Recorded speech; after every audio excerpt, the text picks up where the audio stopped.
오늘은 제가 여러분들이 앞서서 들으셨던 실습 시리즈 특강이 있었어요. 그렇죠? 저희가 이제 이번 학기에는 실습 시리즈 특강을 기획을 해서 5편으로 나눠서 이렇게 진행을 하기로 했어요. 교수님들께서 각자 이제 뭔가 이렇게 맡으셔서. 제가 맡은 부분은 교사말 부분이에요. 예, 제가 교사말을 하게 된 이유는 여러 교수님들이 뭐 도입도 하시고 연습도 하시고 활용도 하시고 하셨는데, 제가 교사말에 대해서 좀 한 10년 전에 이렇게 수업 관찰을 하고 수업 관찰을 통해서 교사말에 대해서 좀 연구를 한 적이 있어요. 근데 그 연구를 한 그 결과가 항상 이렇게 머리에 남아 있는데, 제가 이제 수년간 교육 실습 지도를 하면서 그 피드백을 주는 그런 지도할 때 제가 드리는 피드백 내용의 대부분이 그때 연구한 내용에서 큰 틀에서 벗어나는 내용은 없더라고요. 그래서 오늘 이제 함께 나눌 내용은 제가 그때 연구했던 그 내용을 좀 그 교사말 부분에서 좀 살펴보고, 미리 알고 준비하면 이런 부분들을 좀 유념해서 교사말에 대해서 준비를 할 수 있겠구나. 여러분들이 뭐 그런 어떤 시사점을 오늘 좀 찾을 수 있으면 좋겠다 싶어서 제가 교사말에 대해서 오늘 준비를 해봤습니다. 자, 그러면 지금부터 화면 공유를 하고 시작을 해볼게요. 여러분 화면이 보여요? 네, 보여요. 보여요. 그리고 예, 제 목소리도 들려요? 네, 제 목소리도 들려요. 됐어요. 그러면 이제부터 강의를 시작해 보겠습니다. 오늘 그 시리즈 특강 1교시는 교사말이고 2교시는 그 사례에 대해서 진정단 교수님께서 또 이어서 강의를 해주실 예정인데요. 교사말 먼저 보겠습니다. 자, 이제 교사말은 무엇인가? 교사말이란 무엇일까? 제가 여러 가지 교사말과 관련된 그 내용을 좀 써봤어요. 여러분, 제가 이렇게 좀 힌트를 이렇게 써놨는데, 교사말이 무엇인가? 라고 질문했을 때 뭐라고 대답할 수 있을까요? 누가 한번 대답해 볼까요? 어머, 무슨 초가 지나가는 소리가 나요. 여러분 빨리 대답해 주세요. 초가 지나가고 있어요. 뭔가 터질 것 같아요. 대답해 주세요. 교사가 수업 시간에 쓰는 말, 언어. 네, 교사가, 그렇죠. 교사가 언제 수업 시간에 쓰는 말, 무엇을? 쓰는 말이에요. 쓰는 말. 그렇죠. 그 누가 나왔네요. 누가. 그렇죠. 누가 써요? 교사가 써요. 교사가 또 언제? 수업 시간에. 무슨 수업 시간에? 한국어 수업 시간. 한국어 수업 시간에 써요. 쓰는 말이에요. 왜 써요? 의사소통을 하기 위해서. 의사소통을 하기 위해서. 누구와? 학생과 의사소통을 하기 위해서. 학생과 그 의사소통을 하는 이유는 뭐예요? 수업 시간에 학생과 왜 의사소통을 해요? 수업을 하기 위해서. 그렇죠. 한국어를 가르치기 위해서. 가르친다라는 게 교육이죠. 뭘? 한국어를. 그렇죠. 한국어를 가르치기 위해서. 그렇죠. 학생들과 어떻게 의사소통해요? 말로 해요? 말로 해요? 그래요. 말로 해요. 그래서 교사말? 말로 하는 의사소통? 그래서 교사말? 어디에서? 교실에서. 보통은 교실에서. 지금은 뭐 온라인 뭐 그 플랫폼 이런 것들이 강의실이 되고 있죠. 여러분들이 지금 사이버대에서 공부하시는 것처럼 지금 여러분들이 잘 얘기해 주셨어요. 근데 누구에게? 학생. 네, 학생에게. 그런데 이제 그 한국어 교육에서는 누구에게? 외국인 학생에게. 외국인 자, 한국 학습자에게? 학습자에게. 그렇죠. 한국 학습자에게. 그래서 한국어 학습자. 그래서 뭐 그 중에는 외국인도 있고, 뭐 제외 동포도 있고, 또 다문화, 국내 다문화 가정 학습자들도 있을 수 있죠. 그래서 이제 교사말이란 것은 이제 간단하지가 않아요. 언제, 어디서, 누구에게, 누가, 왜, 무엇을 어떻게 가르치느냐, 이것이 교사말과 관련이 있는 그런 우리가 이제 고려해야 될 내용이다라는 걸 알 수 있어요. 그래서 이 교사말은 결국은 그 교육의 도구가 된다라고 볼 수가 있어요. 그러니까 그 교육이라는 거는 누군가가 상대방이 변화할 수 있도록 지금과는 다르게 변화할 수 있도록 만드는 그런 의미 있는 활동이거든요.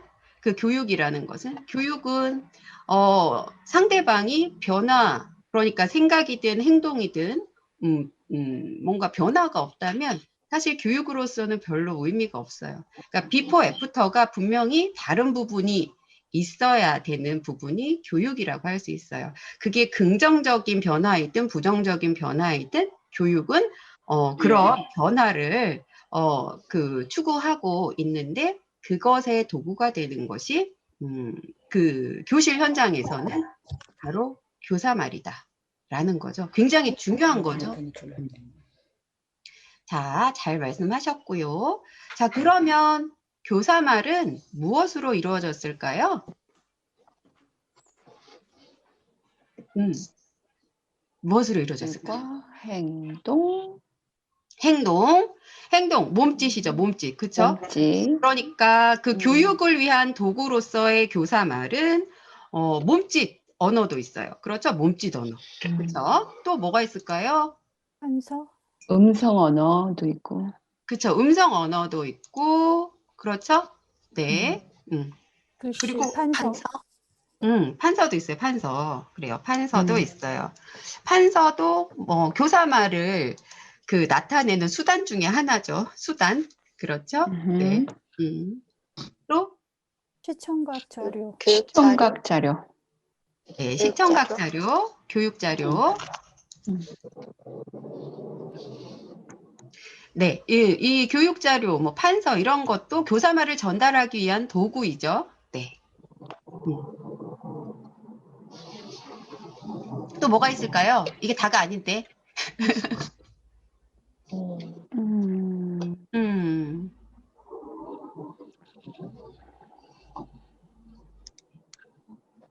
자, 여러분들이 지금 드러나고 있는, 그러니까 교사말이라고 했을 때 무엇으로 이루어졌을까? 사실 이루어졌을까를 좀 한자어로 얘기하면 뭐예요?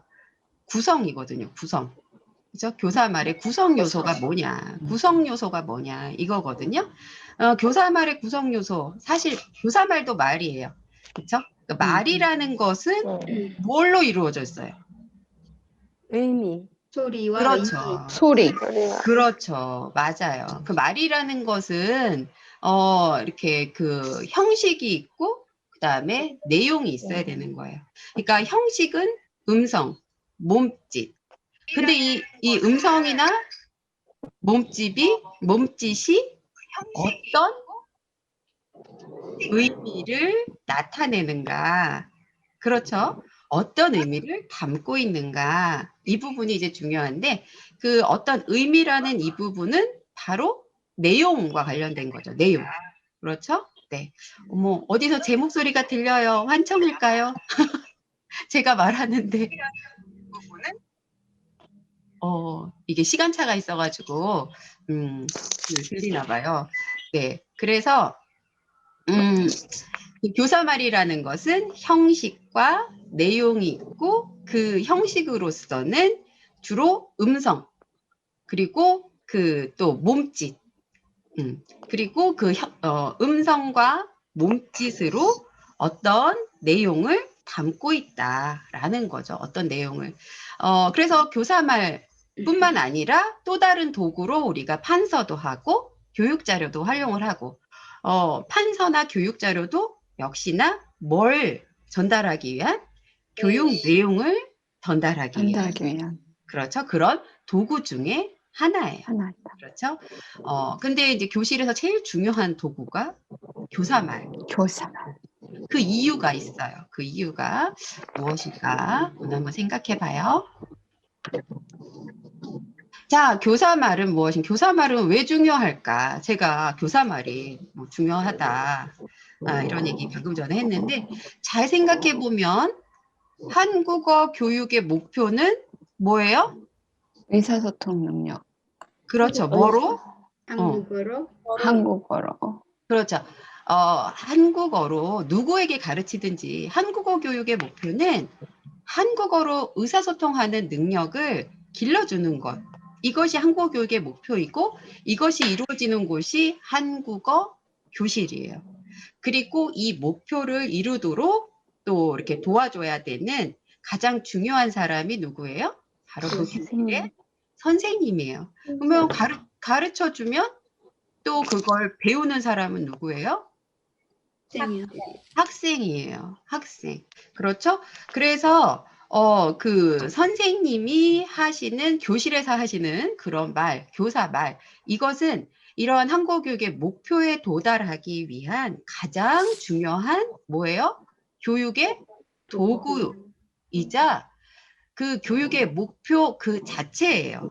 왜냐하면 교사말이라는 것은 의사소통의 도구이거든요.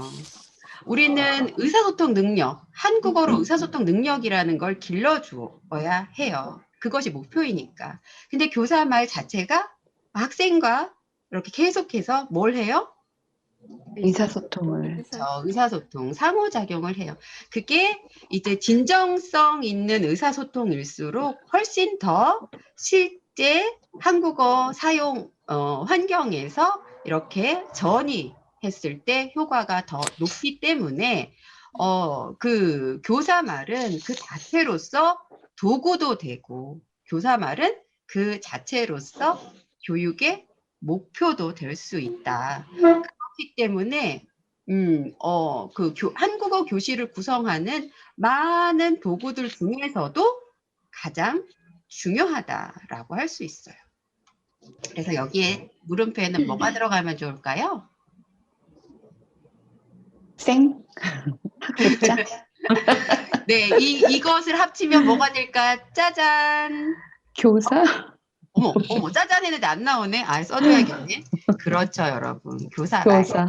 교사말입니다. 바로 교사말.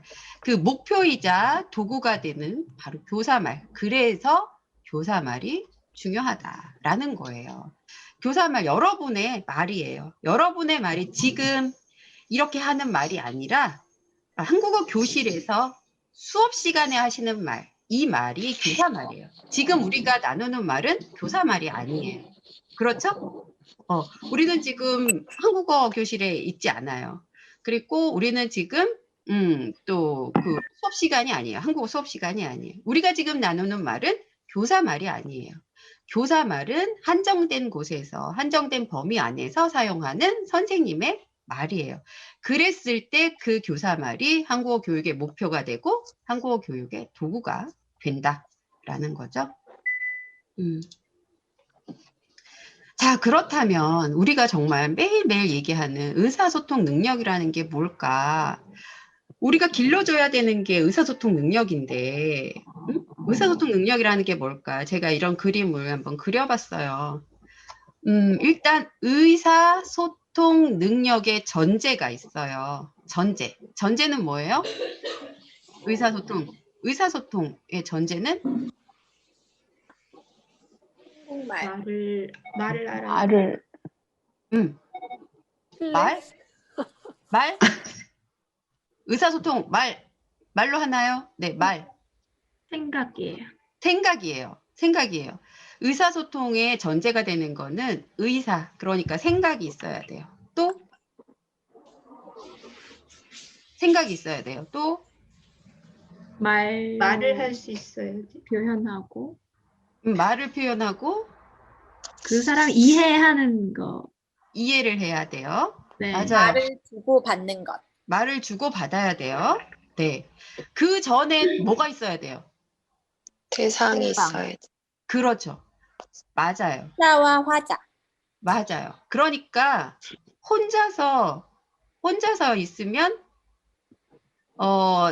이렇게 거울 보면서 혼자서 이렇게 할 수는 있는데 진정한 의사소통이 아니라 자기와의 대화를 할 수는 있는데 그렇죠? 우리가 지금 한국어 교실에서 가르치는 건 자기와의 대화를 위한 의사소통 능력이 아니에요. 그렇죠? 그러니까 우리가 가르치고자 하는 의사소통 능력은 나 그리고 타인, 학생. 나와 타인, 상대방이 항상 전제가 되어 있어야 돼요. 그러니까 혼자 있을 때 의사소통 능력이 아니라 나와 다른 사람이 있을 때 생각을 어떻게 주고받을 것이냐. 어떻게? 한국어로 주고받을 것이냐. 이것과 관련된 능력이에요. 자, 그러면 의사소통 능력에서 첫 번째 전제는 혼자가 아니어야 된다. 누군가가 있어야 한다. 이거예요. 그래야 그 생각하는 것을 소통이라는 건 주고받는 거거든요. 주고받는 거. 여러분 주고받는 거에서 가장 중요한 게 뭐예요? 주고 받고. 받고. 주고 받고. 뭘? 말을, 내용. 생각을, 의사를. 그렇죠. 의사를, 생각을. 그러니까 이게 실습 관련한 거라 응. 졸려. 졸려요? 어떻게 졸려. 네네네네. 졸려. 어떻게? 네. 죄송합니다. 제가 어떻게 해드릴까요? 커피라도 한 잔 드릴까요? 네. 지금 바로 이거예요. 저는 여러분한테 하나라도 더 주려고 하는데 지금 졸리기 때문에 받을 준비가 안 되어 있어요. 그렇죠? 졸리기 때문에. 그러면 좀 쉬는 것도 중요해요. 사실은 입력이라는 것이 바로 제가 그 얘기를 하려고 했거든요. 의사소통은 내가 100을 준다고 해서 상대방이 100을 다 받을 수 있느냐. 또 상대방이 나에게 100을 준다라고 해서 내가 100을 다 받을 수 있느냐. 이런 어떤 환경이 굉장히 중요해요. 그러니까 외적인 환경도 중요하지만 바로 그 당사자, 화자와 청자의 역할을 하는 나의 지금 환경이 중요해요. 그래서 주는 만큼 받을 수 있으려면 내가 받을 준비가 돼 있어요. 되어 있어야 돼요. 내가 받을 준비가. 소통에서 제일 중요한 거는 내가 얼마나 받을 준비가 되어 있느냐. 이게 중요해요. 그러니까 주려고만 하면 안 되고 또 나에게 주는 걸 나도 받아들여야 돼요. 이 받아들이는 게 뭐예요? 받아들이는 게? 듣기, 그렇죠. 이- 맞아요. 소통. 받아들이는 게 바로 수용이라고 하죠. 받아들이다. 수용하다예요. 수용하다. 받아들이다는 수용하다예요. 다른 사람이 나에게 뭔가를 주려고 해요. 그래요. 수용했어요. 그러면 그 사람의 생각, 그 사람이 그 생각을 말로 전달을 해줬을 때 내가 그것을 받아들여요. 수용해요. 그러면 그 사람의 생각을 인정하는 거예요. 인정한다라는 건 그 사람의 생각을 존중한다라는 거예요. 그런데 소통은 주기 위한 것만이 아니라 받아들이기 위한 것이기도 하기 때문에 둘 다 굉장한 연습이 필요해요. 진정한 의사소통은 사실은 내 생각을 어떻게 하면 다른 사람에게 잘 전달할 것인가 이 부분에 대해서는 많이들 강조를 하는데 이걸 그러니까 잘 주려면 내가 잘 받아서 상대방은 무슨 생각을 하는지 어떤 맥락인지 왜 저런 이야기를 하려고 하는지 먼저 잘 이해하려는 노력을 해야 돼요. 그래야 주고받고가 가능해지고 이 주고받고 하는 과정에서 뭐가 형성이 돼요? 의사소통. 공감대, 그렇죠. 같은 생각을 할 수 있게 돼요. 지금 이 노랑이하고 초록이가 이제 의사소통을 시작을 했어요. 노랑이가 노란 이야기를 많이 했어요. 초록이는 초록 이야기를 많이 했어요. 근데 둘이는 좀 사귀고 있거든요, 지금. 사귀고 있어요.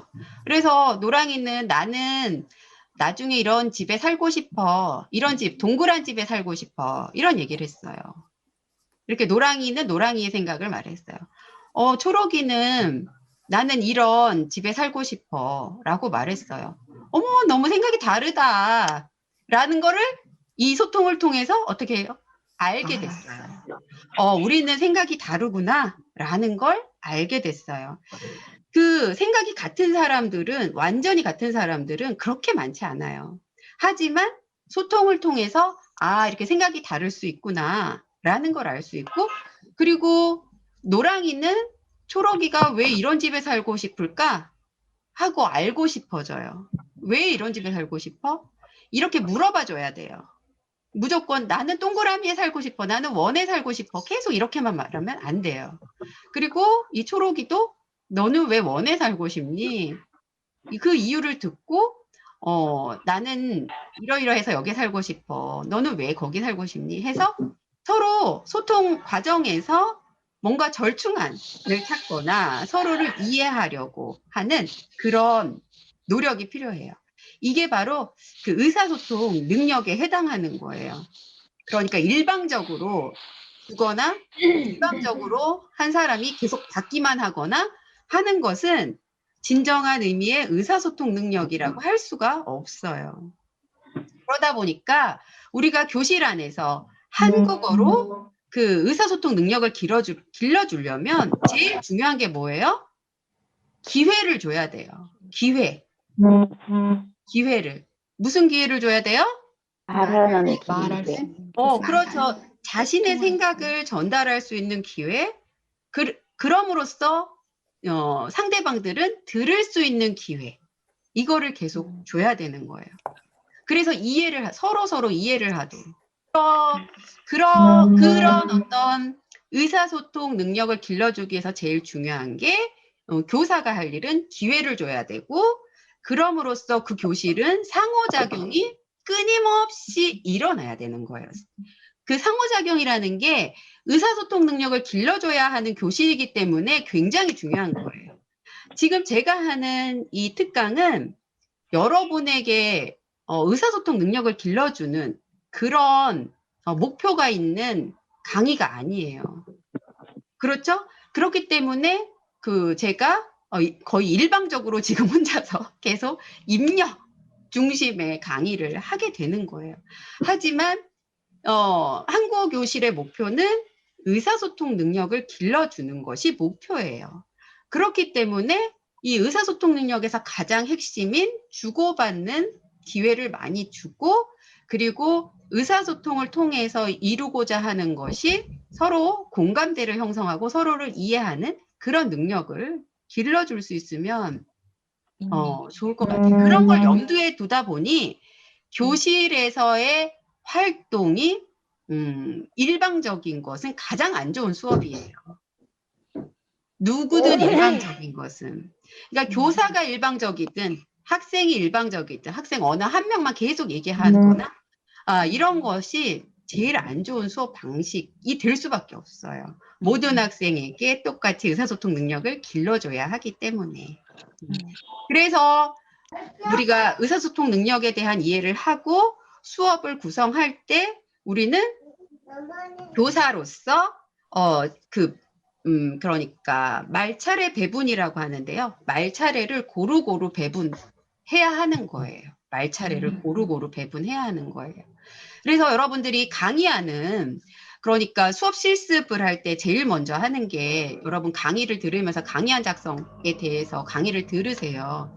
근데 그 수업에서 제일 중요한 거는 그 의사소통 능력을 길러주기 위해서 말차례 배분, 상호작용을 주로 하는 그런 시나리오를 쓰는데, 또 우리가 이 수업에서는 또 수업 목표가 있어요. 그 수업 목표는 뭐냐면 여러분에게 주어진 이 수업에서는 또 수업 목표가 있어요. 그 수업 목표는 뭐냐면 여러분에게 주어진 이 수업에서는 또 수업 목표가 있어요.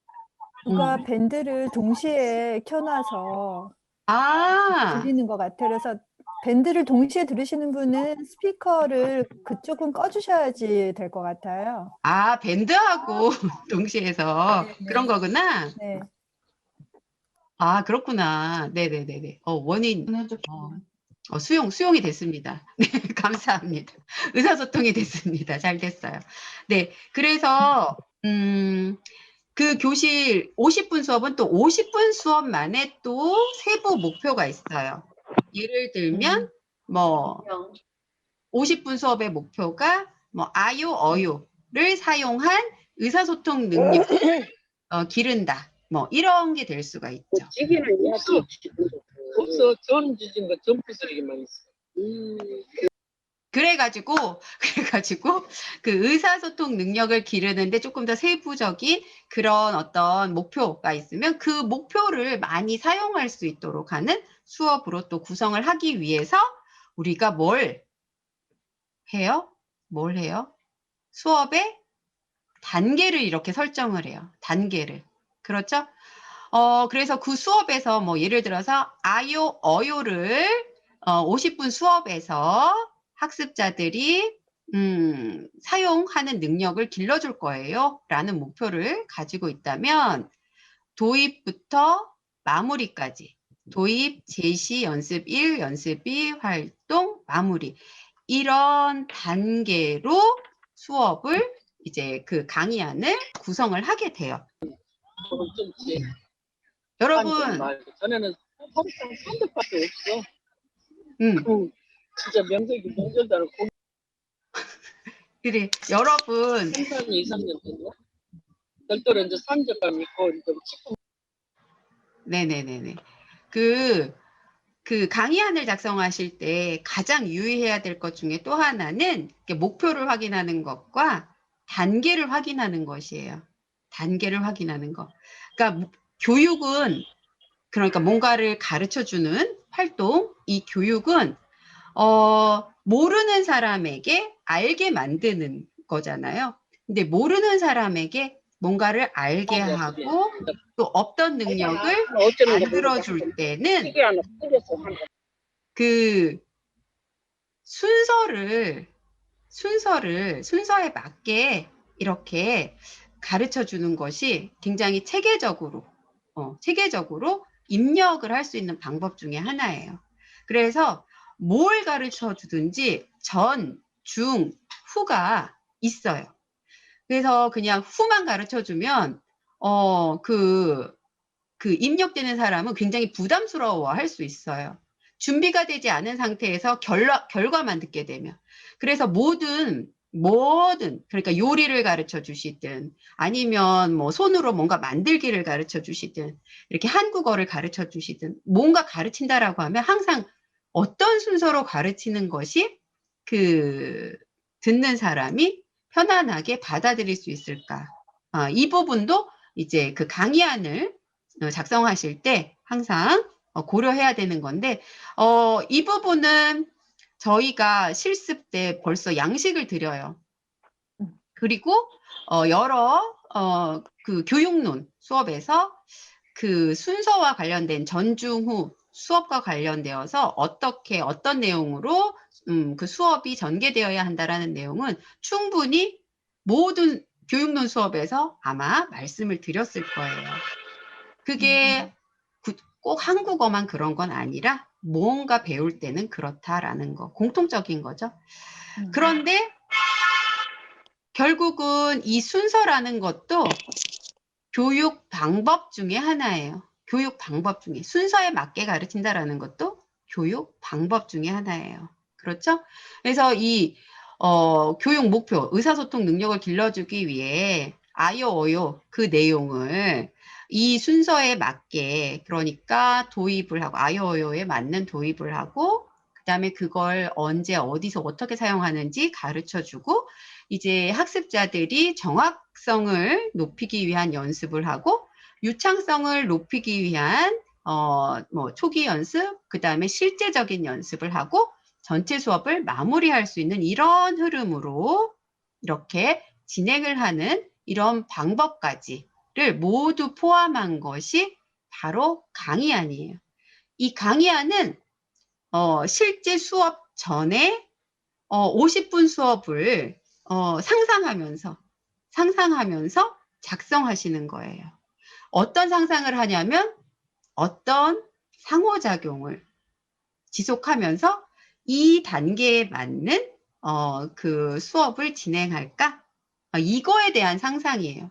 그러니까 대본을 쓰는 거예요. 대본. 수업 시간의 대본.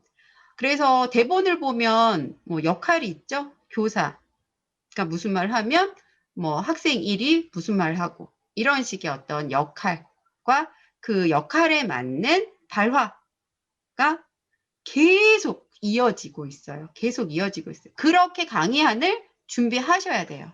실제 수업에서는 어떻게 될지 모르지만 준비할 때는 그걸 그렇게 작성을 일단은 하시고 머릿속에 상상하면서 연습을 하시고 그리고 실제 수업을 해보는 거죠. 이렇게 많이 준비하고 실제 수업을 했을 때 내가 100만큼 준비를 하고 강의안을 작성을 하고 실제 수업에 갔을 때 100만큼 준비를 하면 100에 가까운 수업을 하실 수 있어요. 돌발 상황이 있더라도. 그런데 내가 뭐 10만큼 준비를 한다면 100에 도달하기는 굉장히 어렵죠. 실제 수업에서. 그래서 사전 준비도가 굉장히 실습에서는 중요합니다. 네. 그런데 여기 이제 이런 전체 수업 과정, 50분 전체 수업 과정에서 하나의 목표 문형을 가르치는 이 과정에서 또 뭐가 또 중요할까요? 이 과정을 진행하는 바로 진행어. 그 진행어가 뭐예요? 바로 교사말인 거예요. 교사말. 이 목표, 내용, 방법을 모두 아우르고 있는. 그러니까 내용과 누가 저 불렀나요?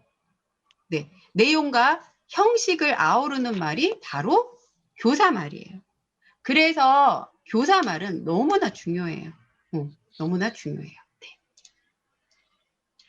자, 그래서 우리 같이 오늘 교사말을 좀 분석해 보겠습니다. 그러니까 내가 나의 교사말, 내가 교사가 되었을 때 말을 객관적으로 분석하기는 굉장히 어려워요. 그런데 다른 사람이 하는 수업을 보면서 그 어떤 기준을 가지고 교사말을 분석하는 것은 내가 어떤 기준만 있으면 가능해요. 가능해요. 그리고 저 같은 경우도 제가 이제 처음에 이제 한국어 교원이 되려고 여기저기 시험 보고 이랬거든요. 어떤 기관에 시험 보려고 입사 시험을 보려고 했는데 제가 첫 번째 이제 입사 시험에서 떨어졌어요. 근데 저는 제가 떨어지리라는 생각을 못했어요. 왜냐하면 제가 저를 몰랐기 때문에. 그런데 제가 떨어진 기관에서 제 수업에 대한 영상을 주셨어요. 참고하라고. 그래서 제가 수업한 영상, 그러니까 시연을 했거든요. 제가 그때 4급 학생들을 이제 가르치는 시연을 했어요. 진짜 준비 많이 했어요. 진짜 100을 준비해야 되는데 저는 제 생각에는 1000은 한 것 같아요. 그래서 1000만큼 준비했어요. 그리고 실제 그 시연에서 제가 1000을 준비했는데 기준은 100이었는데 제가 100만큼 했다고 저는 생각했어요. 근데 결과는 떨어졌어요. 네. 그래서 저는 정말 이해할 수가 없었는데 제가 그 영상을 받아서 저의 수업하는 모습을 켰어요. 켜서 이렇게 비디오를 보니까 첫 장면부터 볼 수가 없더라고요. 어머, 저게 나야? 내가 왜 저랬지? 막 이런 게 보이면서 어머, 잘 떨어졌어, 잘 떨어졌어. 저러니까 떨어졌지? 막 이러면서 저 정말 한 3, 4분 보고는 꺼버렸어요. 너무 부끄러워가지고. 그런 경험이 있어요. 그러니까 누구라도 나를 객관화해서 보는 그런 기회, 그러니까 자기 모니터링 이런 기회가 진짜 필요해요. 나를 객관적으로 볼 수 있는 그런 기회가 필요한 것 같아요. 그렇지 않으면 나는 내 자신이 깨주지 않으면 다른 사람 얘기가 잘 안 들릴 수 있어요. 난 1000을 했는데 왜 안 뽑힌 거야? 뭐 이럴 수가 있어요. 네. 자, 그래서 오늘 교사말 분석은 여러분 이야기는 아니에요. 여러분의 이야기는 아니고 여러분과 유사한 도전을 했던 그런 분들, 교육 실습을 했던 분들 이야기, 또 현재 기관에서 가르치고 계시는 선생님들의 교사말을 가지고 같이 좀 얘기를 해보려고 해요. 한국어 교육의 목표 다시 한번 우리 교사말 분석을 하기 전에 상기해야 될 거. 한국어 교육의 목표는 뭐라고요? 의사, 소통, 능력, 함양. 그렇죠? 그리고 이 의사소통 능력 함양을 위해서 교수학습, 교실에서 교수학습이 이루어지는데 이 교수학습이라는 것은 수업 내용과 수업 방법으로 이루어진다. 그런데 이 모든 걸 의사소통 능력을 함양하기 위해서 이 모든 과정에서 반드시 교사말에 대한 고려가 있어야 된다. 그리고 교사말이라는 것은 어떻게 우리가 교사가 선택하는 말인데 누구에게 무엇을 어떻게 왜 가르치는지 이런 부분들은 반드시 염두에 둬야 된다. 근데 교사는 아까도 얘기했지만 교실과 수업 시간 여기에서 그 밖에서 사용하는 여러 어휘나 여러 문장들이 있지만 그걸 다 사용하는 게 아니라 그 교실에서 사용할 어휘와 문장을 선별적으로 선택해서 사용할 수 있어야 돼요. 그걸 통제라고 표현을 해요. 교사 말은 통제가 되어야 한다. 왜? 이런 목표를 가지고 이런 내용을 가지고 우리는 전달을 해야 하는 교육 도구로서의 교사말을 구사를 해야 하기 때문에 그렇다라는 거죠. 자, 그럼 교사말 분석을 위해서 침묵하는 교실. 누가 침묵할까요? 학생들이 침묵을 해요. 그 학생들이 왜 침묵할까?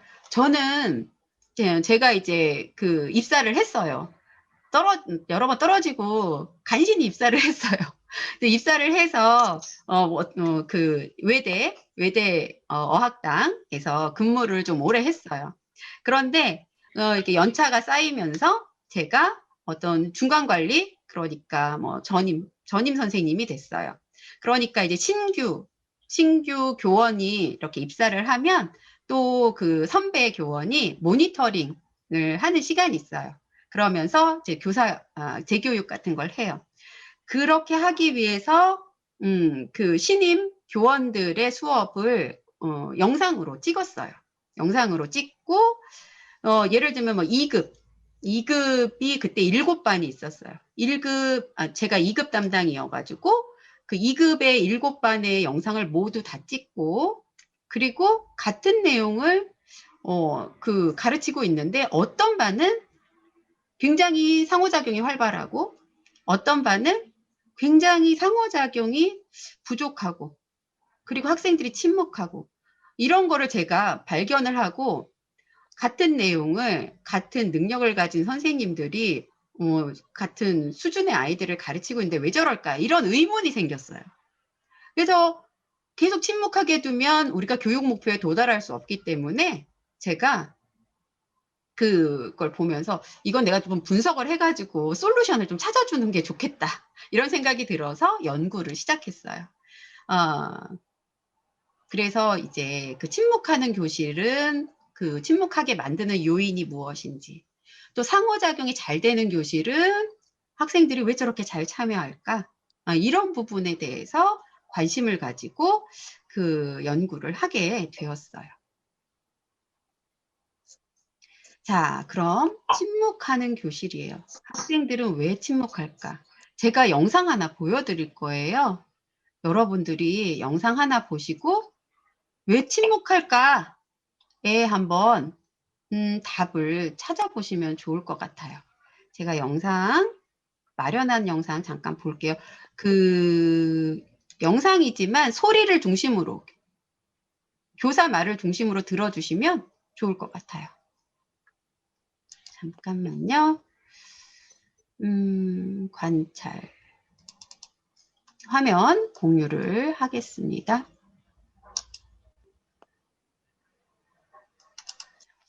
잠시만요. 화면 공유 중이에요.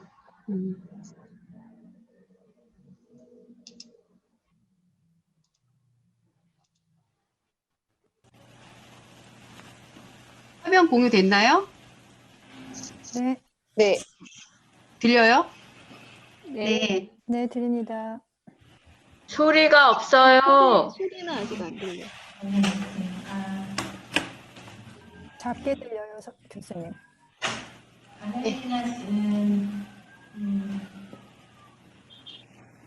동대문 시장에 가고 왔어요? 네. 들려요? 카롤리나 씨는 동대문 시장에 가봤어요? 이렇게 얘기한 거 들려요? 조금 작게 작아요. 들려요. 작아요. 이게 최대한 크게 했는데도 작게 들리- 각자 그 컴퓨터 소리를 좀 크게 해서 들으시면 될 것 같아요. 네. 다시 네, 여기 정도부터 들으면 돼요. 동대문 시장에 가고 왔어요? 네. 가서 본 느낌이 어때요? 생각, 모습. 동대문 시장 그 모습이 어때요?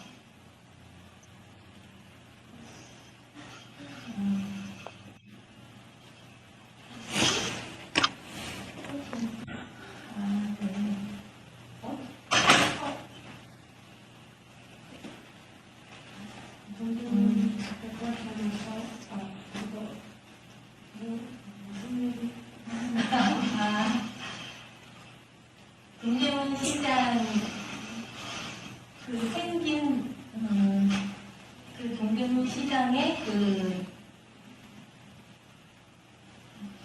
모양이 어때요? 활동하는 모습? 그러면 다른 거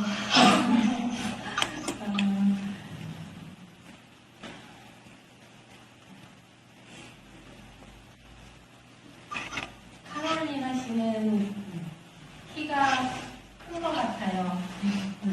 맞아요? 맞아요. 네.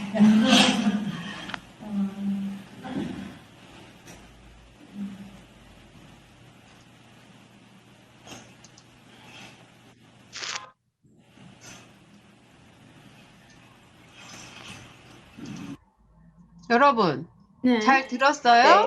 네. 네. 네. 이 교실에서는 어때요? 그 활발한 상호작용이 일어났나요? 아니요. 아니요. 왜 활발한 상호작용이 일어나지 않았을까요?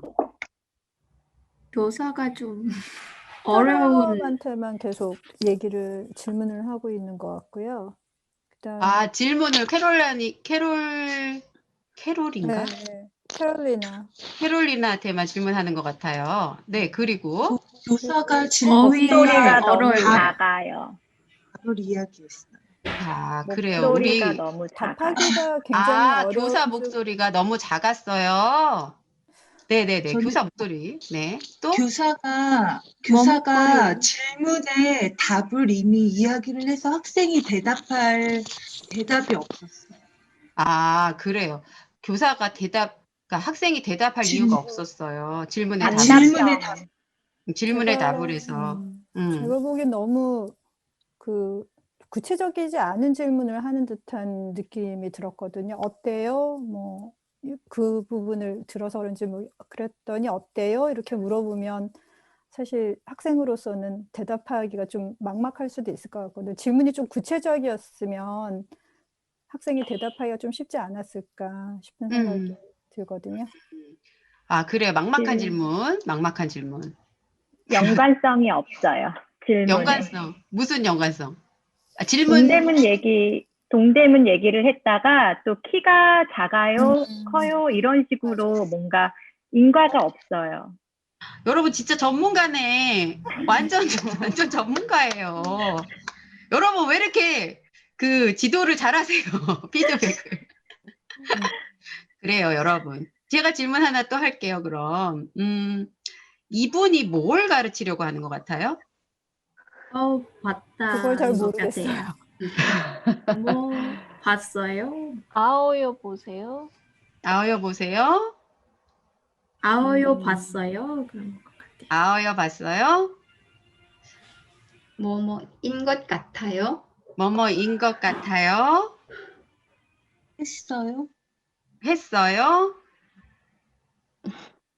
여러분은 진짜 그 수용성이 좋으시네요. 그래도 저 선생님이 가르치고자 하는 거를 그래도 이렇게 뭔가 알려고 그리고 얘기도 해주시고 그런데 사실 제가 저거 15-2학기 그때 한 이제 5, 6년 전이에요. 5, 6년 전에 이제 실습 때 실습하러 오신 선배님이시죠. 선배님이 이제 강의를 해주셨어요. 근데 그때는 제가 좀 이렇게 피드백을 위해서 저걸 찍어서 보여드렸어요. 사실은 보여드리면서 피드백을 해드렸어요. 그랬더니 아까 저처럼 어머 제가 저랬어요 이러시면서 뜻으로 자가 피드백이 되시는 거예요. 네. 어머, 제가 왜 저랬을까요? 이러시면서. 네. 그래서 제가 그렇게 그 활용했던 그 비디오가 몇 개 있어요. 제가 다 찍진 않고, 그렇게 해서 스스로 좀 본인을 봤으면 좋겠다 싶은 그런 분들의 비디오 또는 굉장히 뭐 잘하신 분들 비디오 이런 것들을 좀 찍어서 나중에 이제 교육 자료로 활용을 하려고 했는데 이분 같은 경우는 여러분들이 말씀해 주신 대로 일단은 교사 말에서 중요한 거는 이제 학생들하고 제일 중요한 게 이게 소통이 되어야 되잖아요. 주고받고의 시작은 먼저 선생님이 주는 거거든요. 먼저 선생님이 주는 거예요. 그러면 학생들이 그거를 받고 이해를 하고 그 다음에 반응을 하는 거죠. 학생이 반응을 해야 돼요. 그게 상호작용의 시작이에요. 주고받고의 시작은 선생님이 주면 학생이 받고 이해를 해야 돼요. 그런데 이 수업에서 이제 침묵이 학습자의 이제 반응이 사실은 학습자들은 반응을 한 건데 뭘로 반응했냐면 침묵으로 반응한 거예요. 이 학습자들이 놀고 있지 않아요. 선생님 말씀을 듣고 있어요. 그리고 참여를 하고 싶어 해요. 이 학생들이. 왜냐하면 이 학생들은 이게 일이거든요. 와서 학생 역할을 하는 게 일이기 때문에 더더욱 그러니까 일반 학생들이 아닌 거예요. 그냥 뭐 자고 싶거나 뭐 안 하고 싶거나 이런 게 아니라 열심히 해야 되는 학생들이에요. 그렇기 때문에 이 학생들은 눈을 동그랗게 뜨고 귀를 열고 선생님 얘기를 열심히 듣는 중이었어요. 그럼에도 불구하고 이 학생들은 여러 반응 중에 무슨 반응을 선택한 거예요? 침묵이라는. 침묵 반응을 선택한 거예요. 침묵 반응이에요. 침묵도 반응이에요. 그러면 선생님이 이 학생들이 침묵을 한다면 내가 그것도 반응으로서 이해를 해야 돼요. 그래서 그 다음 단계에서 좀 이렇게 그 비계라고 하는 스캐폴드라고 하는 그러니까 이 단계를 조금씩 그 학생들이 밟고 이해를 도와줄 수 있는 그런 활동을 조금 더 주셔야 돼요. 근데 선생님은 그걸 주려고 시도하셨어요. 근데 시도하셨는데 그 시도가 학생들이 이해할 수 있는 것에 대해 도움이 안 되는 더 어려운 그런 어휘를 선택하셨어요. 그러니까 시장이라는 단어는 아는데 그 시장이 어때요? 라고 처음에 질문했을 때 좀 아까 말씀하신 것처럼 너무 막연하니까 좀 더 구체적으로 접근을 할 필요가 있겠죠. 시장을 주제로 한다면. 그리고 그 학생들하고 뭔가 시장을 그 화제로 해서 주고받고 싶으면 이 학생들이 지금 초급 2 학생들인데 이 수준에 맞는 그런 어떤 구체적인 질문과 대답을 유도를 했으면 더 좋았을 텐데 라는 그런 생각이 있죠. 여러분이라면 시장을 주제로 이런 학생들하고 한국에서 산 지 한 6개월 된 학생들이에요. 이런 학생들하고 대화를 하기 위해서 어떤 질문을 했을 것 같아요? 시장에 가봤어요? 시장에 가봤어요. 예, 가보다를 안다라는 전제에서 시장에 가봤어요. 그러면 학생들은 네 또는 아니요 아니요. 또는 가봤어요를 안 배운 가봤어요. 학생들은 침묵. 몰라요. 그치? 가봤어요? 뭐예요? 이렇게 질문하겠죠. 여하튼 반응을 해요, 학생들은. 학생들은 반응을 해요. 그렇죠?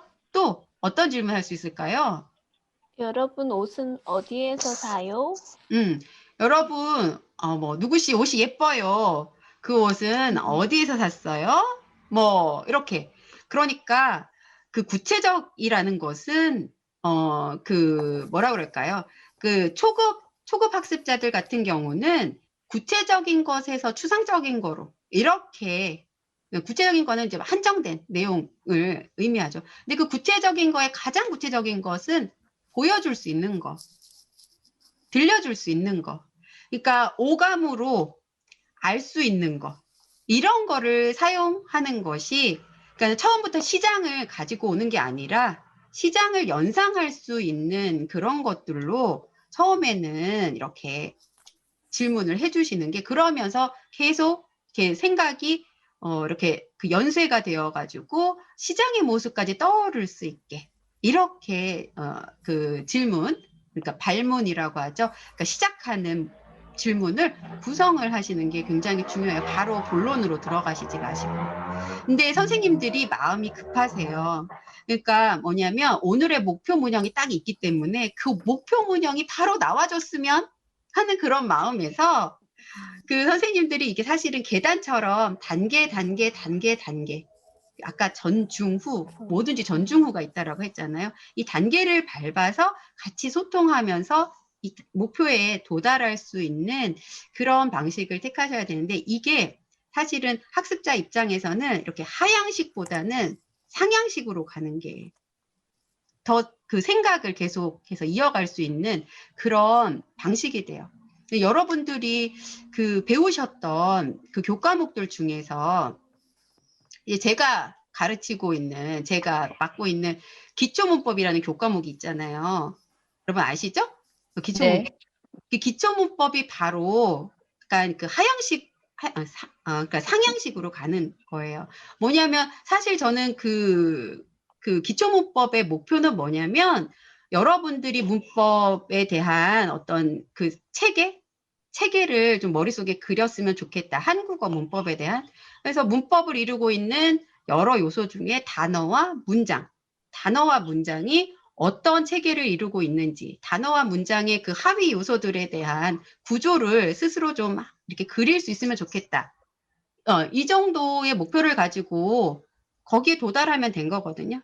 근데 그 목표에 도달하기 위해서 13주차 동안 계속해서 여러 예문을 계속 여러분하고 계속 논의를 해요. 예문이라는 거는 실제 우리가 그 일상생활에서 주고받을 수 있는 그런 어떤 그 사용하는 문장들이거든요.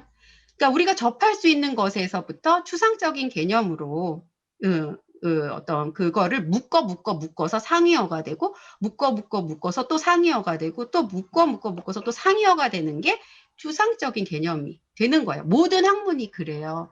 모든 학문은 우리가 이론을 공부하는 건 이론들은 수많은 개별적인 그런 어떤 우리 눈에 보이는 것들을 모아서 유형화를 해놓은 것이 그 학문이 하는 일이에요. 그런데 사실 외국어로서의 한국어 학습자들은 그런 추상적인 개념들을 이해할 수가 없어요. 자기 주변의 것에서부터 시작을 해서 이게 이런 거구나 라는 걸 그 깨닫게끔 하는 약간 귀납적인 방법, 또 상향식 방법 이런 식의 어떤 구조로 대화를 진행할 필요가 있겠다라는 거죠. 이 선생님은 하여간 교사 말에서 선택한 그 어휘 그리고 좀 이렇게 진행 과정 비계 설정 이런 것들이 약간 미숙하셨죠. 그래서 이분이 그 어떻게 됐을까요? 재도전을 하셨어요. 재도전을 하셔서 다음에는 그 좀 보완을 하셔가지고 합격을 하셨어요. 네. 사실 사실 그 재도전이라는 것이 어떤 분에게는 기회이고 또 어떤 분들에게는 굉장히 또 아픔이 될 수가 있는데 길게 보고 간다면 그 극복할 수 있는 그런 어떤 시간, 그 보완할 수 있는 시간을 가지고 조금 더 노력을 하시고 보완을 하셔서 재학생 시절에 보완을 하셔서 졸업을 하시면 그나마 나은데 졸업해 버리시면 그렇게 해주실 분들이 없어요. 그럴 기회도 없고. 네. 그래서 저희가 좀 여러 가지 지도를 하고 있죠. 네. 자, 그러면 다음 화면 공유 중이에요. 화면 공유 됐나요? 네. 네, 그 다음에 침묵하는 교실 여기 좀 봤고요. 그 다음에 하나 더 관찰하려고 해요. 두 번째 수업도 제가 공유를 드려볼게요. 이번에도 같은 방식으로 왜 침묵할까? 생각하면서 좀 들어봐 주세요.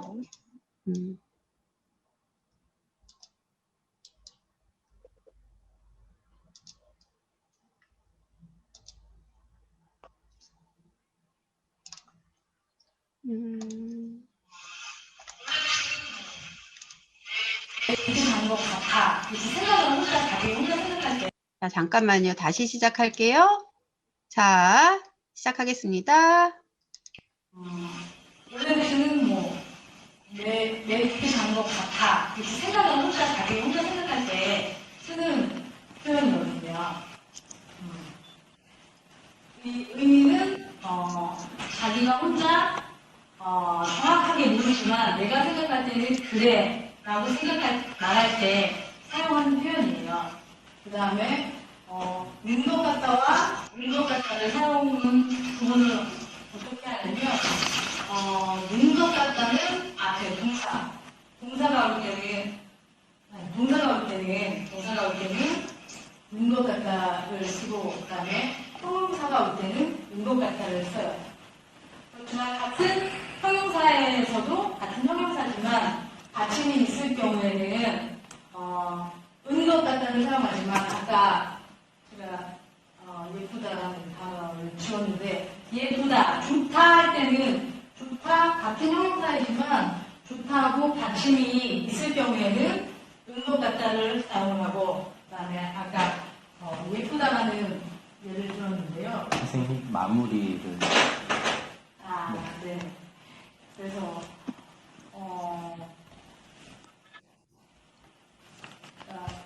제가 말씀드리는 거는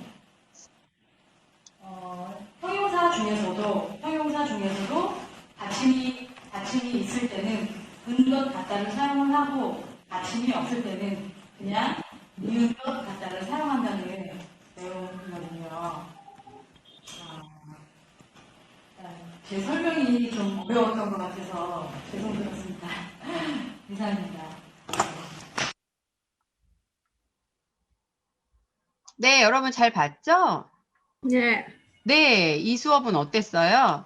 너무 빨라요. 너무 빨라요. 속도, 교사 말의 속도. 네. 메타 언어. 많이 사용해요. 네, 메타 언어 많이 사용했어요. 메타 언어. 그러니까 문법 용어를 좀 많이 사용해요. 그 문법 용어 많이 사용하는 거는 진짜 지양해야 돼요. 그거 아까 제가 얘기한 것처럼 가장 추상적인 용어예요. 그렇죠?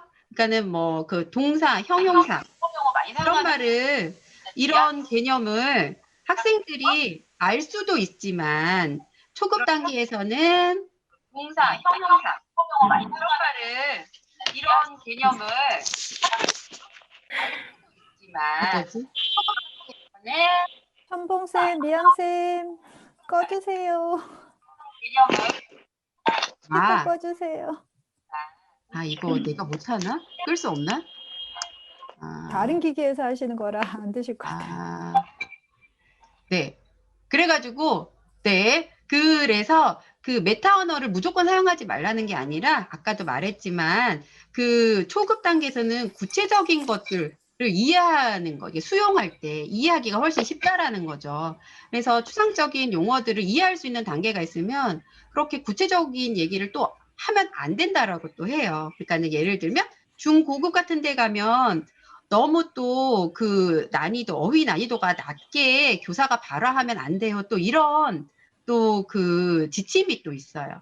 그러니까 중고급에는 어휘 난이도가 좀 높아지는 거예요. 어휘 난이도가 높은 단어들은 대부분 전문어거나 추상어들이 많아요. 그래서 뭐 동사, 형용사를 들었을 때 그 부류가 막 떠오르는 거죠. 동사는 움직이는 단어들 막 떠오르고, 형용사는 또 뭐 상태나 성질을 나타내는 단어들이 막 떠오르고, 이게 되는 정도면 그러면 사용해도 괜찮아요. 그런데 지금 그런 어떤 용어 자체를 뭐 어려워할 수 있다라는 건 뭐 이해하기 어려울 수 있기 때문에 메타 언어 사용하시면 그 상호작용이 어려운 이유 중에 하나가 되죠. 네. 또 어땠어요?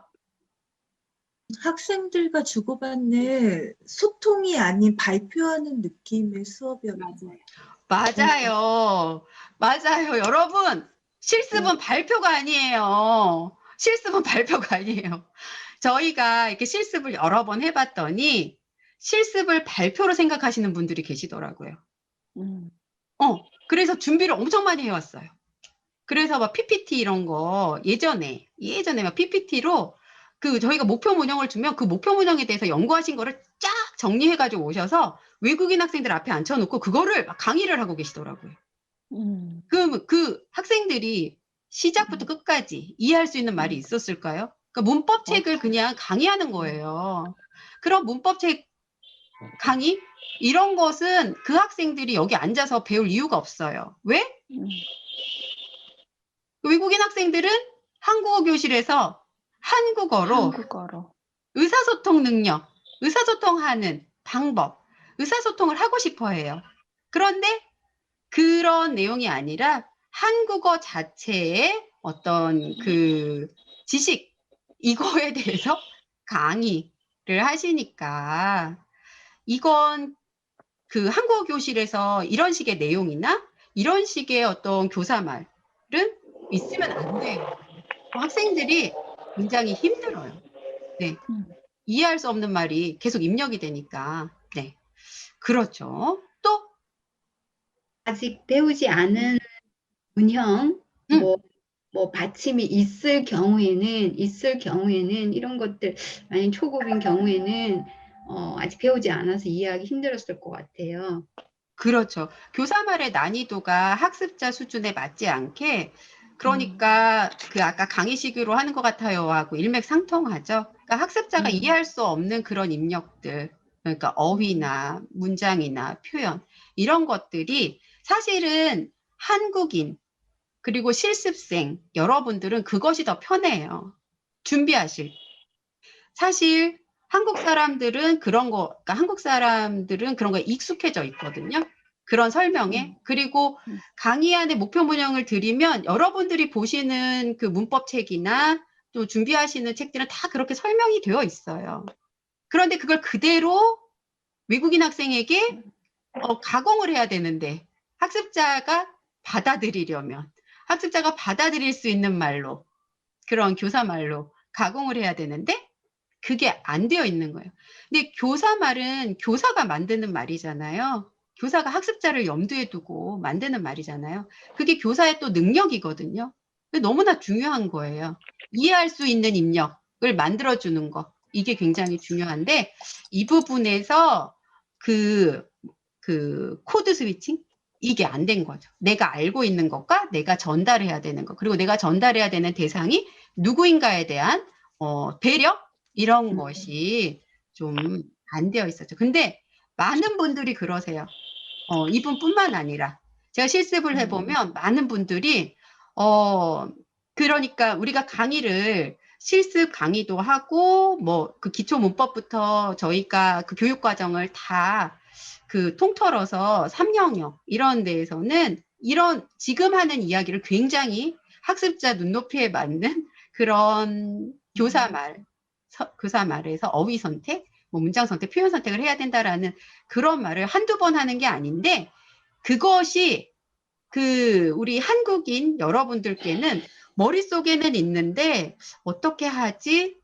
그거에 대한 거가 아직은 조금 그 현장 경험이 이제 부족하시기 때문에, 또는 학습자에 대한 어떤 이해가 좀 부족하시기 때문에 그럴 수밖에 없는 그런 이유도 있는 것 같아요. 그래서 이런 부분을 극복하려면 어떻게 해야 돼요? 학습자를 이해하기 위해서는 어떻게 해야 돼요? 학습자의 언어 수준을 이해하려면 전에 공부했던 것 봐야 돼요. 전에 다시. 공부했던 거. 그래요. 전에 공부했던 거 다시 봐야 하고, 그리고 레벨 테스트. 레벨 테스트. 아, 레벨 테스트? 강미선 선생님, 레벨 테스트 어떻게? 모르겠어. 그래, 레벨은 굉장히 중요해요. 그러니까 학습자가 초급일 때 어떤 어휘들을 주로 알고 있을까? 이 부분에 대해서 좀 찾아보시고, 1급, 2급에 해당하는 교재들을 좀 찾아보시고, 이런 주제로, 이런 어휘로, 이런 문법으로 공부를 하고 있구나. 그럼 나도 이 학습자들이 이해할 수 있는 말로 그 교사 말을 좀 구사하는 그런 어떤 시나리오를 써봐야겠다. 이렇게 해서 계속 연습을 해야 돼요. 학습자를 알아야 돼요. 그래야 학습자가 내가 한 말을 잘 수용할 수 있기 때문에. 그래서 직접 만나지 않았지만 간접적으로 학습자를 이해할 수 있는 방법이 없진 않아요. 그러니까 간접적으로라도 학습자를 이해할 수 있도록 뭐 그런 한국어 교재를 참고하셔도 되고, 또는 요즘은 그 세종학당재단, 누리세종학당에서도 그 수업 관찰용 영상을 공유해주고 계시잖아요. 그런 영상들도 여러분들이 보시면 수업에서 초급 학습자들에게 교사가 어떻게 발화하는지도 볼 수 있고, 또 학습자가 어떤 상태인지도 확인할 수가 있고, 그렇습니다. 그래서 뭐 가장 지금 방금 전 보여준 수업 관찰 케이스는 가장 흔한 케이스예요.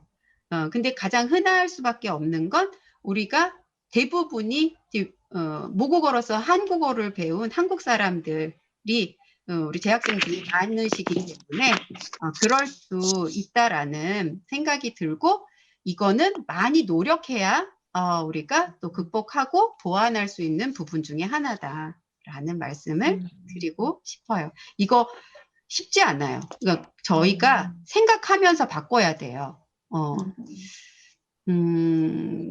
그게 한국인으로서 한국어를 가르칠 때 제일 유념해야 될 부분 중에 하나죠. 교사 말을 통제한다라는 거. 네, 이제 다음 화면 공유할게요. 네.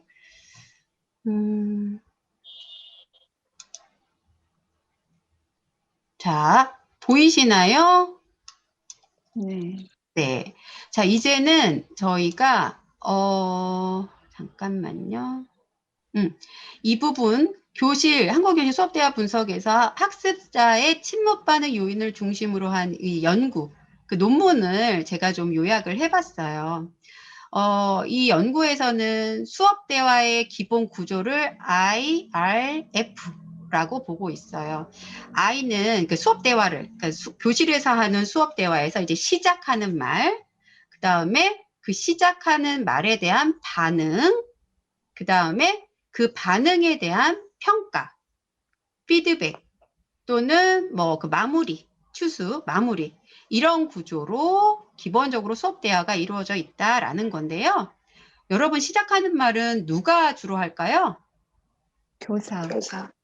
교사가 주로 하십니다. 교사. 그렇죠? 그 다음에 반응은 누가 할까요?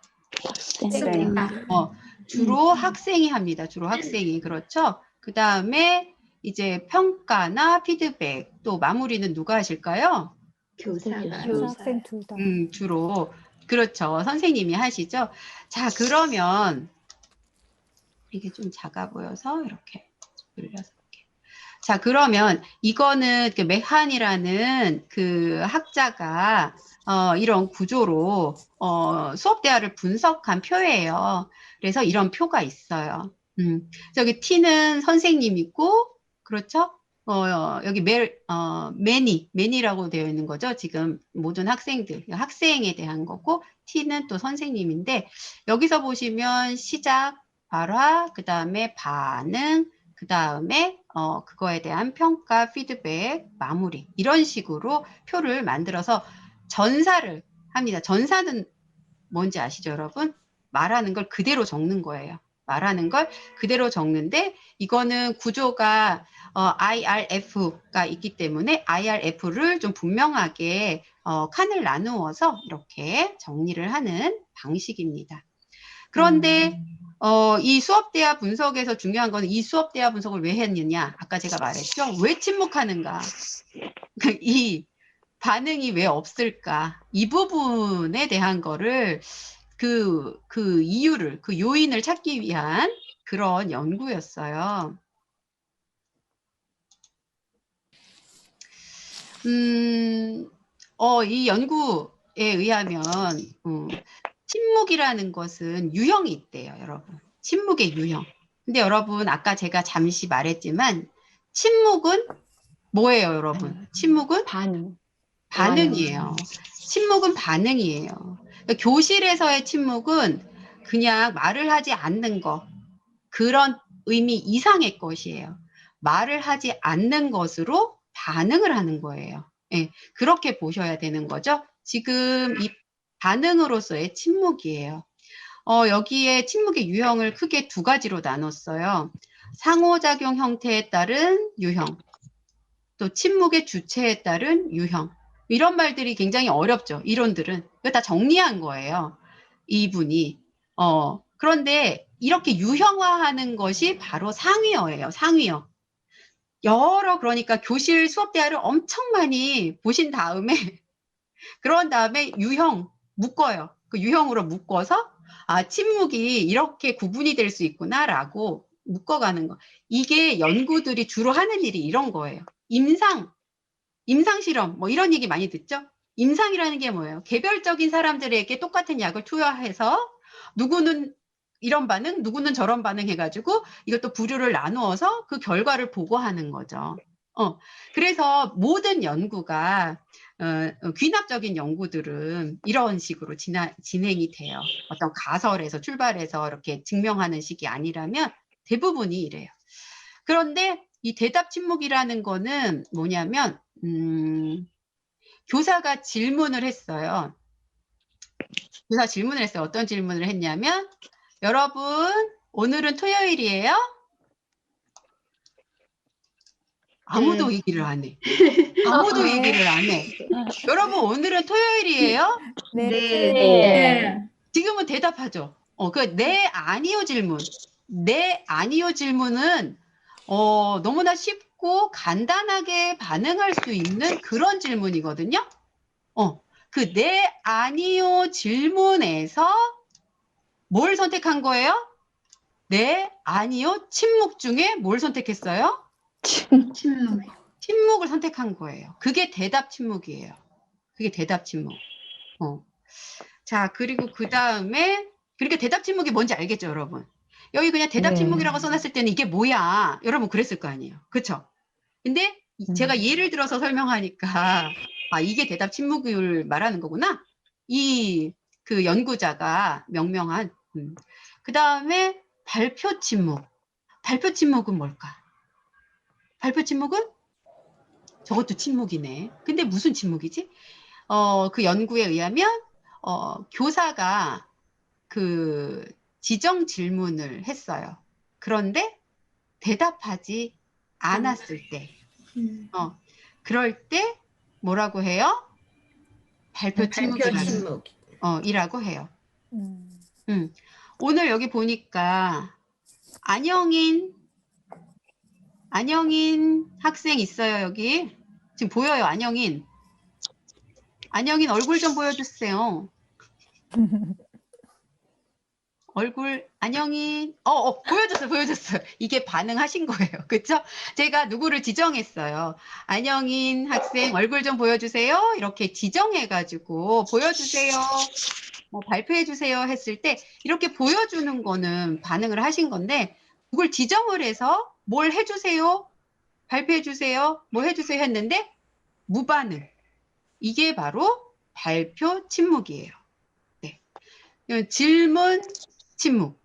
질문 침묵은 수업 시간에 의문이 나는 점을 질문하지 않는 침묵이에요. 분명히 여러분들이 모르는 게 있어요. 분명히 있어요. 제가 일부러 분명히 모르는 게 있어요. 수업이 다 끝났을 때, 마무리할 때. 그런데 여러분 질문 있어요 하는데 있지만 안 해요. 질문을 안 해요. 그게 바로 질문 침묵이에요. 여러분들은 어떤 침묵을 많이 하시나요? 질문 침묵. 그래요? 게시판에 질문은 많이 하시는 것 같던데. 그렇죠? 네, 그래요. 질문, 침묵. 그래서 이렇게 상호작용을 해야 되는 상황에서 나오는 침묵이 이런 세 가지 유형이 있고, 그 다음에 침묵의 주체에 따른 유형이 전략적 침묵. 이 전략적 침묵은 뭔 것 같아요? 교사가 말을 안 하고 학생의 말을 기다리는 거. 교사가 전략적으로 침묵한다라고 생각하시는 거예요. 교사가 일부러 그래 말할 때까지 나는 침묵하련다. 이거 같아요? 학생이 의도적으로 침묵 안 하는 것 같은데요. 학생이 의도적으로 침묵하는 거. 그래 침묵. 그래 나는 침묵을 선택했어. 오늘은 나는 침묵으로 반응할 거야. 이런 거 그렇죠? 여기에서는 이 연구에서는 전략적 침묵은 그러니까 침묵의 주체가 누구냐, 그러니까는 교사냐, 학생이냐 이건데요. 이제 학생 자신의 의지로 선택하여 통제할 수 있는 침묵. 그러니까 교사든 학생이든 자신이 선택하여 그 침묵을 할 수 있으면 그건 전략적 침묵이에요. 근데 분위기 봐가지고 내가 말 안 해도 괜찮겠네? 하면 침묵하는 거예요. 알면서도 얘기를 안 하거나, 그렇죠? 말해야 될 때도 말을 하지 않거나, 그래도 용인이 되는 그런 수업 환경이면 침묵을 할 수 있다라는 거죠. 구조적 침묵은 뭘까요? 예시에 나온 것 같은 잘못된 방식의 침묵. 다시 한번? 아까 교수님 보여주셨던 예시 영상처럼 뭔가 잘못된 수업 방식으로 인한 침묵. 그러니까 침묵할 수밖에 없는 상황. 그러니까 통제할 수 없는 침묵이에요. 그러니까 내가 선택한 침묵이 아니라 상황 자체가 침묵할 수밖에 없어. 침묵밖에 선택할 게 없어. 그건 그러니까 본인이 타인의 강요에 의한, 타인뿐만 아니라 뭐 환경의 강요에 의한, 그러니까 침묵으로 본인이 뭔가 통제할 수 없는 그런 침묵을 구조 때문에 일어나는 침묵이라고 보는 거죠. 네. 이렇게 침묵도 여러 가지 유형이 있고 침묵은 반응 중에 하나다라는 걸 알 수 있습니다. 자, 그러면 이제부터 우리 아까 여기까지 봤죠? 이제부터 그 수업 대화 분석한 거를 좀 보여드릴 거예요. 이거는 제가 전사한 거예요. 제가 전사한 건데 여기가 이제 선생님이 말씀하셨어요. 이제 선생님, 교라고 한 건 선생님, 학이라고 한 건 학생, 여기 교라고 한 거는 또 선생님이에요. 그리고 시작하고 반응하고 또 선생님이 또 피드백하고 이런 순서로 진행이 되는 거예요. 그래서 이 대화는 이렇게 되는 거죠. 선생님이 여러분 안녕하세요 하면 학생들이 안녕하세요 하고 반응했어요. 누구씨 얼굴이 좋아 보여요. 그런데 2.0초 동안 침묵이 흘렀어요. 그 선생님이 그 침묵을 견디지 못하고 아니에요? 안 좋아요? 왜 안 좋아요? 이렇게 다시 말씀하셨어요. 그랬더니 이거 다른 학생이죠. 다른 학생이 피곤해요. 이렇게 말했어요. 이게 9시에 수업하는 수업 도입 첫 장면이에요. 여러분들도 이런 학생들 맞이해 보신 적 있어요? 응? 여러분 안녕하세요. 얼굴이 좋아 보여요 했는데 아무도 대답하지 않아요. 아니에요? 안 좋아요? 왜 안 좋아요? 피곤해요. 자, 선생님 이런 적 있어요? 선생님들? 이런 학생 있습니다. 이런 학생 그렇죠. 있어요. 특히 뭐라 그럴까요? 뭐 초급 학생들도 있지만 중급, 고급 가면 대답하는 것 자체가 귀찮다. 이런 학생들도 있어요. 그러니까 뭐 전략적 침묵 하는 학생들이 있어요. 그래서 선생님은 어떡하든 이제 대답을 좀 반응을 좀 해보고 싶죠? 선생님 포기하지 않아요. 누구 씨도 피곤해요? 1.0 침묵하다가 누구 씨라고 하니까 여기 지정을 했잖아요. 그 학생이 네 조금 하고 이제 침묵하다가 대답은 했어요. 아 조금 피곤해요. 그런데 얼굴이 더 좋아 보여요. 선생님이 이렇게 말했어요. 피드백을. 그랬더니 그 말을 들은 학생이 반응이 없어요. 더 밝아진 것 같아요. 그랬더니 그 학생이 반응이 없어요. 아니에요? 이런 대화예요. 실제 있었던 대화. 여러분, 이런 교실 대화 어떻게 생각하세요? 좋지 않아요. 있어요. 기운 빠져요. 피곤해요. 피곤해. 기운 빠져. 아니, 누가 기운이 빠져요? 선생님이 기운이 빠져. 선생님이 기운이 빠져요? 저런 대화 싫어요. 학생들도 기운이 빠져요? 네. 네, 이런 기운 빠지는 이 수업 장면이 기운이 빠지는 이유는 사실 학생 반응이 침묵으로 계속 되기 때문에 선생님도 어떻게든 유도를 하려고 애를 쓰고 계세요, 사실. 그런데 잘 안 되고 있어요. 학생들을 참여를 유도를 잘 못하고 있어요. 이유가 뭘까요? 기다리는 시간이 너무 적어요. 시간이 적어요? 조금 더 기다려줬으면 좋겠어요. 아, 그 침묵을 더 기다려주면 좋겠어요? 2초만 기다리면 1, 2 그러면 초급이면 너무 짧은 시간이 아닐까요? 말하고 싶어도 표현을 못할 수도 있을 것 같아요. 아, 그러면 선생님이 좀 더 기다려준다. 그 대답을 준비할 수 있도록. 그래요. 그래요. 좋은 생각이에요. 네. 또? 혹시 학생들이 얼굴이 좋아 보여요 그런 말 모를 것 같아요. 아, 얼굴이 좋아 보여요. 이런 말이 학생들이 이해를 못할 것 같아요. 그랬을 수도 있네요. 얼굴이 좋아 보여요. 아, 보여요를 모를 수도 있어요. 근데 선생님은 왜 자꾸 이런 말을 쓸까? 아침 그쵸? 9시에 시작하는 특히 도입 대화로는 부적절한 것 같습니다. 아침 9시 시작하는 도입으로는 부적절한 것 같다. 피곤해 보이는 얼굴인데 계속 피곤으로만 주제를 가져가면 못 태어나올 것 같아요. 선생님이 그렇죠. 네, 그래요.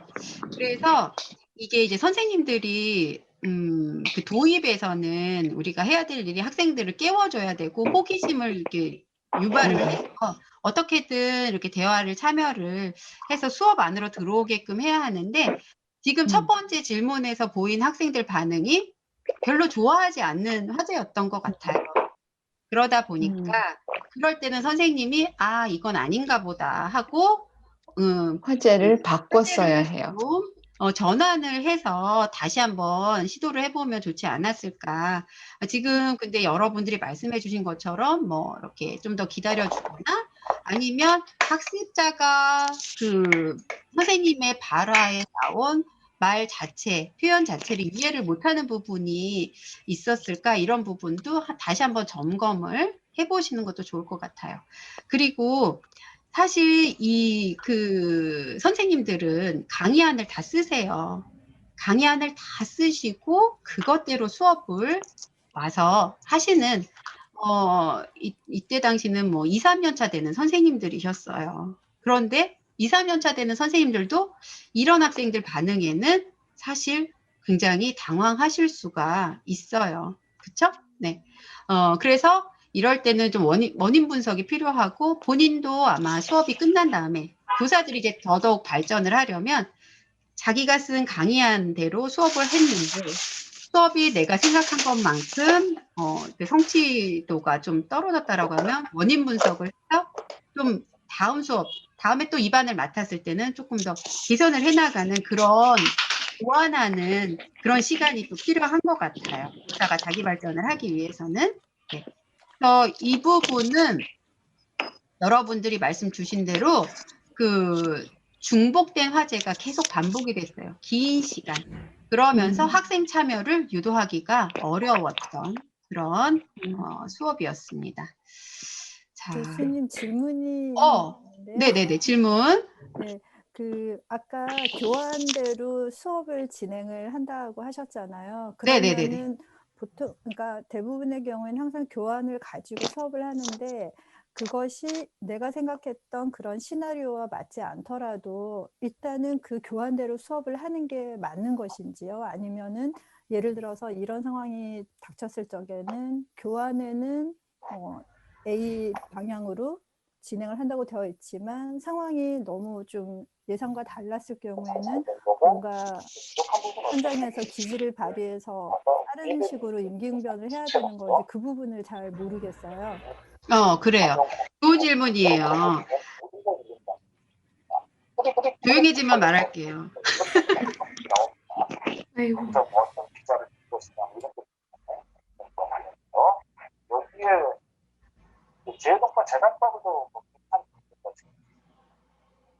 이제 조용해졌어요. 네. 뭐냐면 여러분들이 이제 그 실습 준비하시면서 많이 하시는 질문이에요. 그리고 실제 실습에 와서도 이제 당황하시고 이런 건데 그 큰 줄기가 있어요. 그러니까는 교환에서 큰 줄기는 도입에서 꼭 성취해야 될 목표가 있고 제시 설명 단계에서 꼭 성취해야 될 목표가 있고 연습 뭐 그 활용 마무리 단계에서 꼭 성취해야 할 단계별 목표가 있어요. 지금 이렇게 제가 보여드리는 이 시나리오는 그 단계별 목표에 도달하기 위한 과정으로서 이 선생님이 선택한 화제인데요. 이런 화제는 교환에서는 선생님이 이렇게 강의안에서는 사전에 이렇게 준비를 하셨어요.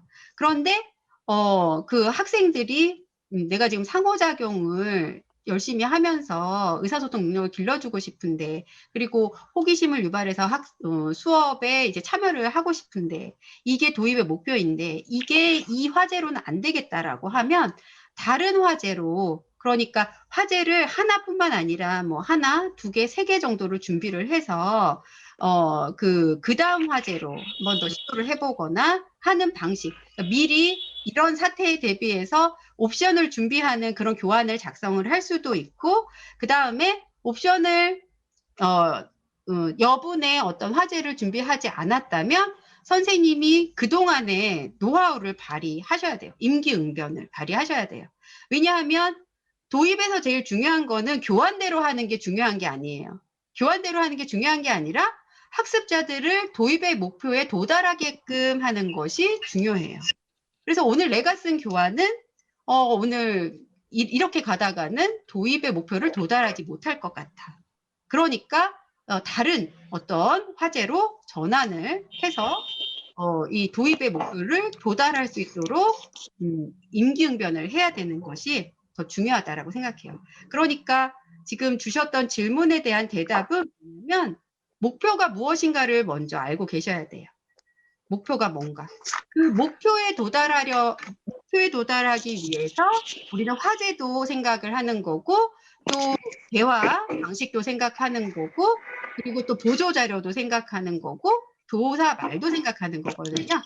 그리고 단계별 목표가 있으니까 그 단계별 목표가 뭔가 이거에 따라서 선생님들이 좀 가변적으로 움직이실 수 있어야 돼요. 근데 이제 그 신입 선생님들은 그런 임기응변 이런 능력 능력이 빨리빨리 이제 안 생기시니까 그러니까 제가 아까 말한 것처럼 미리 강의 안에 1안, 2안, 3안 이런 것을 미리 조금 준비를 하시면 그렇게 가변적으로 임기응변을 하시기가 조금 더 쉽죠. 아무 계획 없이 들어가면 그냥 교환대로 하시기가 쉬워요. 안 되는데 지금 이렇게 하면 안 되는 줄 알면서도 계속 교환대로 하시는 거예요. 그래서 현장에서 그 경험이 많으신 분들일수록 그 가변성, 임기응변, 학습자하고 상호작용을 하기 위한 이런 능력들이 굉장히 뛰어나시죠. 그래서 교환은 정답이 없어요. 그냥 선생님이 준비를 하기 위해서 수업 준비를 하기 위한 하나의 과정이에요. 네. 대답이 됐나 모르겠어요. 네. 네. 자, 다음 두 번째도 좀 볼게요. 두 번째는 어떤 대화문일까요? 자, 선생님. 제가 선생님 할게요. 여러분들은 여러분들이네요. 여러분은 운전하면서 무엇을 할 수 있어요? 네, 웃지도 않아요. 여기 학생들은. 웃지도 않는데 웃어주셔서 감사합니다. 아, 운전하면서 무엇을 할 수 있어요? 대답을 안 해가지고. 이제 좀 많이 기다려줬는데 또 대답을 안 해. 선생님 반복해서 계속 질문하는데. 운전하면서 다 피곤한 것 같아요. 운전하면서 무엇을 할 수 있어요? 아, 대답했어, 학생이. 운전할 수 없어요. 운전할 수 없어요. 아, 운전할 수 없어요. 안 해봤어요, 운전을. 네, 그래요. 자, 여기서 학생들이 왜 침묵했을까요? 이해하지 못했어요. 자기와 연관성이 없는 질문이에요. 그러니까 학습자에 대한 분석이 조금 부족했던 것 같아요. 선생님이 하신 말씀을 못 알아들었어요. 이해를 못한 것 같아요. 네. 학생이 차 없어요. 차 없어요. 그래요. 선택을 잘못했어요. 소재 선택을 잘못했어요. 아, 소재 선택을 잘못했어요. 그래요. 그렇죠. 지금 이 선생님은 아마 연습 단계였던 것 같아요. 면서에 대한 연습 단계였던 것 같아요. 그래서 이제 연습을 좀, 말하기 연습을 좀 하려고 했는데, 학생들은, 이제, 진정성을 가지고 대화를 하는 거예요, 학생들은. 선생님이 질문을 하면, 진정성을 가지고 대답해요, 학생들은. 선생님들은 어때요? 진정성을 가지고 대화하시나요? 그렇게 가정에서 뭐 얘기한다든지. 근데 학생들은 믿어요. 선생님이니까. 그것도 이제 레포가 많이 형성이 된 상태예요. 그러니까 일반적으로 이제 기관 같은 경우는 10주를 같이 공부를 하니까 매일 만나고 뭐 이런 기관이니까 학생들은 선생님을 믿어요. 그래서 대화 속에서 진정성이 있어요. 특히 초급 학생들은 그런 학생들이 많아요. 나중에 이제 가면서 선생님이 우리에게 그 목표문형을 유도하려고 저렇게 말씀을 하시는구나 이런 거를 이해하기까지 조금 그 패턴을 이해하기까지 좀 오래 걸려요. 근데 이 학생들은 사실 이 학생들이 선생님의 의도를 알았다면 상상해서라도 말할 수 있어요. 그쵸? 운전하면서 노래를 할 수 있어요. 운전하면서 음악을 들을 수 있어요. 이런 거는 상상하면서 말할 수 있어요. 그런데 침묵했던 거는 이 학생들은 상상조차 왜 운전할 수도 없고 운전할 일도 없고 한국에 와가지고 지금 유학 왔는데 그런 거죠. 그러니까 아까 어떤 선생님 말씀하셨던 것처럼 학습자 관련성이 너무 떨어지는 그런 화제였죠. 그러니까 상황 자체가 공감이 가지 않는 거예요. 상상해 본 적 없는 그런.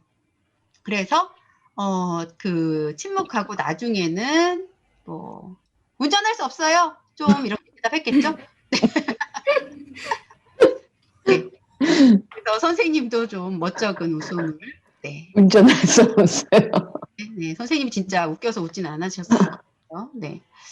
지금 웃을 상황이 아니잖아요. 학생들이. 네, 그렇죠? 네.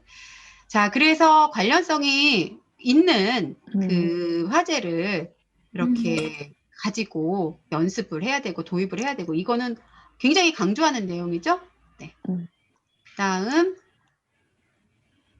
3번 세 번째 이제 교사말. 여러분 어려워요? 괜찮아요? 괜찮아요? 연습지를 나눠주시면서 여러분 너무 쉬워요? 선생님 혼자 계속 질문만 하고 계세요. 이런 상황 여러분 상상이 돼요?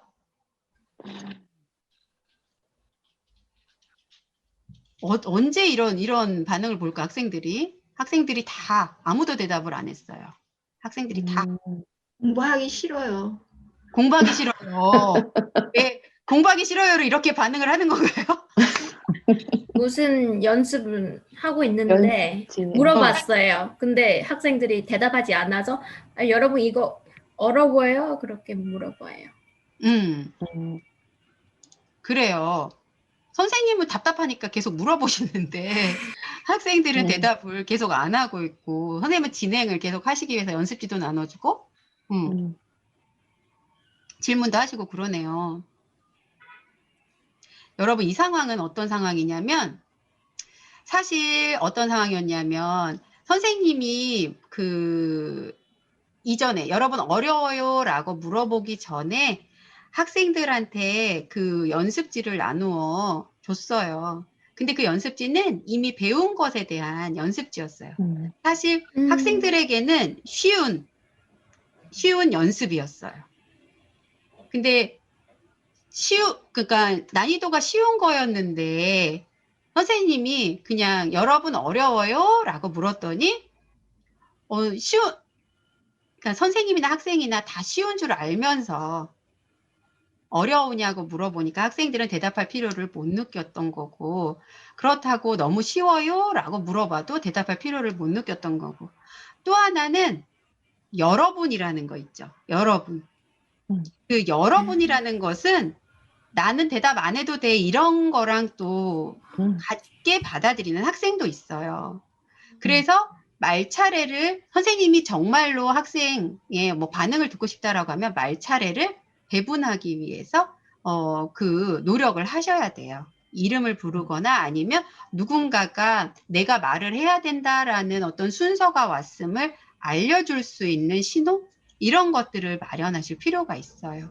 그러니까 사실 선생님은 너무 어려워요? 너무 쉬워요? 이 상황에서는 의미가 없는 질문이었어요. 의미 없는 질문. 그래서 학생들은 대답의 의미가 없었기 때문에 전체적으로 대답을 하지 않은 그런 상황이었습니다. 여러분, 그래서 여러분이라는 말은 여러분이 잘 생각하고 그 한국어 교실에서 사용하셔야 합니다.